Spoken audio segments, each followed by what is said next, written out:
This is Bristol Royal Infirmary, and these are its junior doctors, striking. Help me, Mr. Hunt, I'm feeling down. Wales doesn't have this problem. The controversial junior doctor contract doesn't apply here. So I went over the border to ask these doctors if they thought about working in Wales. Please help me. We know from people applying that have applied in January for the upcoming year that Wales and Scotland are extremely popular and actually oversubscribed in some areas. So we know that England has already lost a lot of doctors from August to Wales. Have your colleagues here, have they openly considered the idea of moving over? Have some even said they're going to do it? Yeah, I think from what I'm hearing, there's more people going to Wales than are coming to England. Amy Carson is just starting out her medical career at the Bristol Hospital.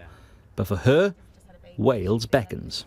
Me and my partner have been considering moving to Wales in the near future because of the contract. If it does get imposed on us, I'd much rather work in Wales or Scotland as a junior doctor because it'd be much safer conditions for the patients I'll be treating. Clearly there is an opportunity for Wales with these disgruntled doctors, but it's also an opportunity for Scotland and for Northern Ireland. So what can Wales offer, a sort of unique selling point for these doctors?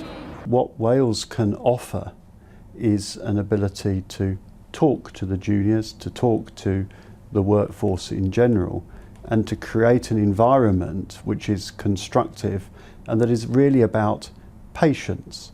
Tonight, unions have told this programme that they fear that the new terms and conditions being discussed in England could come to Wales. If they continue along this road where they're just wanting to impose those terms and conditions, they will then spread them to Wales, and that's when it could impact on us.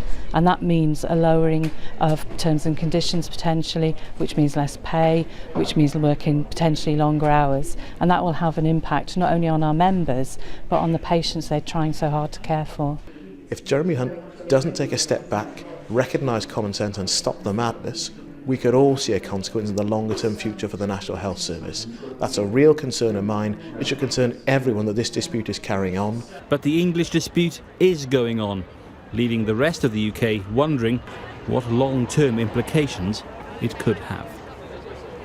Well, Rob is with me in the studio now. And Rob, the doctors there were fairly non-committal about whether or not they'd move to Wales. Do you fear there's a danger that thousands could end up just moving further afield, abroad? It is happening, maybe not in the thousands, but there's certainly interest amongst many young doctors in working in Australia or in Canada or in New Zealand or the Middle East, where the pay is better, the weather is certainly better, and there's apparently less stress in the system.